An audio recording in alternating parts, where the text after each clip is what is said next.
네, 여러분 안녕하세요. 탑입니다. 자, 이번 시간은 137번째 시간입니다.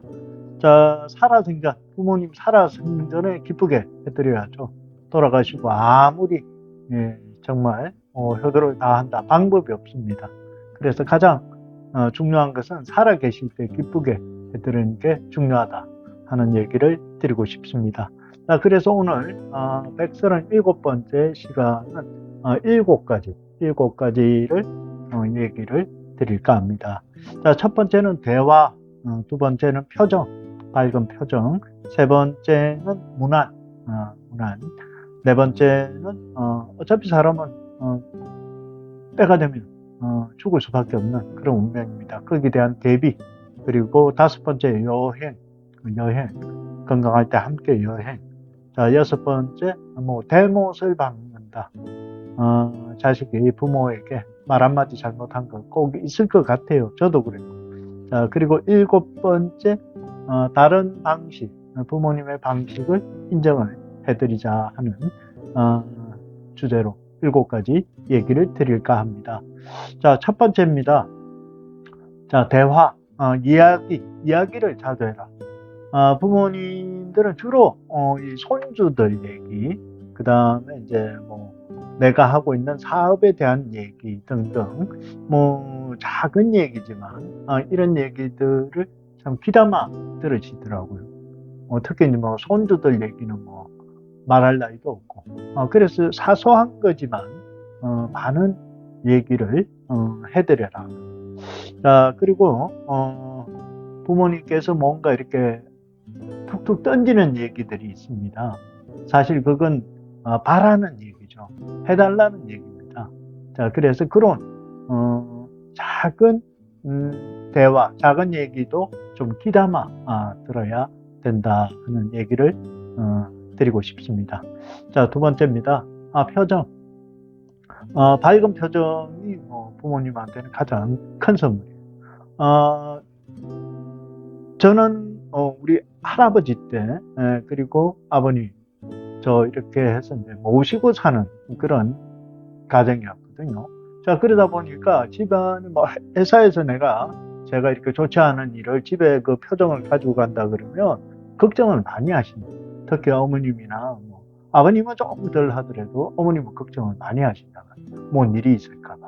그래서 웬만하면 집에서는 이제 밝은 표정을 밝게 하고 이런 부분들이 상당히 전체적인 가족 분위기, 부모님의 어떤 마음도 좀 헤아릴 수 있는 그런 부분이다. 그래서 집에서는 표정을 밝게 해도 그건 부모님이 그런 부분을 또 잘 알아요. 근심이나 있다든지 키워왔기 때문에 그죠. 이렇게 같이 계실 때는 이제 요즘이야 핵가족 시대 다 이렇게 별도 살았는데 살지만 예전에 제가 이렇게 부모님 모시 같이 살아보면 그런 게 느껴져요. 다 표정만 봐도 알지. 특히 어머니 그죠? 그래서 집에서는 좀 이렇게 밝은 표정. 그리고 지금 핵가족 이제 떨어져 살더라도 만났을 때 표정이 자식들 표정 보면 알아요. 그죠? 그래서 좋은 밝은 표정 그리고 좋은 일이 있게끔 만들어야 돼요. 네. 자, 그런 부분이다. 자, 세 번째, 문안 인사를 좀 자주 드려야 되고, 사소한 것도 상의를 좀 해야 돼요. 상의를. 부모님이. 본인이 어떻게 할 것이다 결정이 되더라도, 부모님에게는, 이렇게 했는데 어떻게 생각하세요? 물어보고 여쭤봐야죠. 그래서 아파트를 이번에 이쪽으로 계약을 합니다. 사업을 이렇게 좀 공장을 부지를 봤는데 옮기려고 합니다. 부모님 생각은 좀 어떠세요? 예를 들어 이런 부분, 자식들 문제, 손주들 문제들도 이미 이제 부모들이 거의 결정을 하잖아요. 그렇지만 그래도 물어봐요. 그래서 어떻게 했으면 좋을까요? 이렇게 물어보면 부모님이 그래 너희들 뜻대로 해라. 그렇게 해라. 그냥 알아서 해라. 라든지 이런 거 사소한 것도 미리미리 이렇게 물어보고 상의하는 그런 모습. 그리고 이제 부모님들이 연세가 있으면 이제 건강검진, 그런 부분은 기본으로 해야 될 것 아닌가 하는 생각을 드립니다. 자, 네 번째입니다. 이게 사실 뭐 저도 마찬가지지만 부모님 돌아가시고 이렇게 유품을 이렇게 정리를 하면서 참 씁쓸한 그런 부분이 있고 준비가 되지 않은 거예요. 이제 그 자식들 입장에서는 그런 순간을 맞이하기가 싫은 거예요. 그러니까 뭐 애서 외면도 하기도 하지만 준비되지 않은 부분도 있다. 그래서 이제 어떤 그 시점이 되면 부모님의 어떤 유품이라든지 미리미리 사진 이런 부분, 좋았을 때 모습의 사진을 미리 준비를 한다든지 이런 부분을 대비는 해야 되는 거예요. 참 이게 가슴 아픈 일이고 나에게는 안 들어올 것 같지만 살다 보니까 실상은 나도 그게 겪어지는 거예요. 그래서 이 방송을 보시는 분들 혹이라도 부모님을 모시고 계신다든지 이쪽에 부모님을 살아 계신다면 지금부터라도 이렇게 뭐 사진이라든지 유품이라든지 조금씩 미리 준비해 놓는 게 참 필요하다. 그리고 이제 손주들에게도 할아버지 할머니 사진 좋았던 사진 이렇게 좀 정리해서 좀 이렇게 나눠서 보관하는 방법 이런 것도 참 필요하다. 이게 뭐 내가 싫다고 해서 이게 나에게는 안 다가오는 게 아니고 순리적으로 어쩔 수 없이 이렇게 다가오니까 그런 대비도 좀 필요하다. 이제 그런 게 부모님이 안 계시니까 좀 안타까운 부분이 있더라고요. 그런 부분을 좀 대비해야 된다. 자, 그리고 다섯 번째, 부모님이 건강하실 때, 살아 계실 때 같이 가족 여행을 좀 이렇게 많이 다녀라.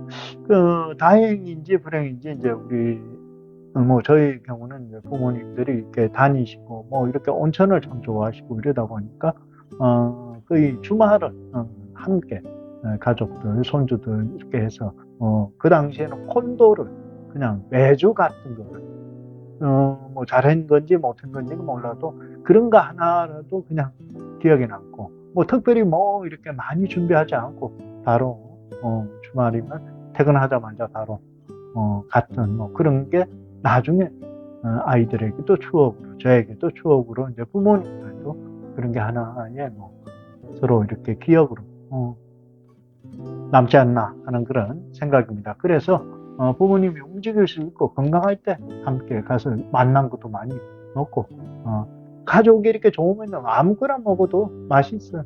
그리고 함께 한다는 게 더더욱 중요하다 하는 얘기를 드리고 싶습니다. 아프니까 마지막에는 뭐 거의 요즘은 요양병원이죠. 어떻게 할 방법이 없어요. 예. 그래서 건강할 때 부모님과 같이 가족 전체가 많이 여행도 다녀야 되고 좋은 거 많이 드셔야 된다는 거. 그리고 여섯 번째요. 저 역시도 이렇게 부모님에게 이제 대못을 박는 얘기를 자주는 아니지만 좀 했던 부분이 있는 것 같아요. 참 미안하고 죄송하지만 그때는 좀 이렇게 반발이라고 할까요? 이런 부분들도 한두 개는 좀 이렇게 기억이 있는 것 같아요. 이제 그걸 다 해소시켜 주지 못했던 자식의 입장에서 그런 부분에 대해서는 지금도 참 마음이 아프단 말이에요. 그래서 그런 부분이 만약에 돌아가시기 전에 대화를 통해서 그걸 좀 다 풀어드리고 돌아가실 수 있도록 하는 것. 그것도 대화의 기술이 필요하다는 겁니다. 자, 마지막으로 참 부모님이 이제 부모님의 생각 방식이 있고 그 어떤 뭐라 그럴까 이제 그런 부분이 있는데 저는 저대로의 또 생각이 있단 말이에요. 제가 그러다 보니까 부모님이 어떤 방식을 얘기하고 나중에 이제 부모님이 이제 연세가 좀 드시고 이러니까 그 고집이 이제 끊기는 거예요. 부모님의 고집이 이제 제 의사대로 이렇게 진행되는 게 참 많았어요. 이제 그런 부분. 그래서 지금 이제 돌이켜 보면 부모님의 방식이 있고 한데 오히려 내가 내 방식으로 가려고 했던 거 아닌가 하는 그런 후회도 좀 됩니다. 후회도 좀 돼요. 그래서 조금 내가 더 불편하더라도 이해가 안 되는 부분이 있더라도 부모님의 방식을 좀 따라가 주는 거. 특히 뭐 이렇게 중요한 게 아니면 부모님이 원하는 걸 해드리는 게 더 좋지 않나 하는 그런 후회는 좀 됩니다. 후회는 돼요. 그 어느 부분이 맞는지 틀린지는 몰라도 뭐 거의 비슷한 결과치가 나왔을 것 같은데 지금 생각해 보면 부모님이 원하는 대로, 하자는 대로 했던 게 낫지 않을까, 그런 생각을 해보게 됩니다. 자, 오늘 부모님 살아생전에 이 주제로 두 편에 나누어서 얘기를 드렸습니다. 사실 모든 게 다 사라지고 난 다음에 기억이 되고 후회가 되는 거거든요.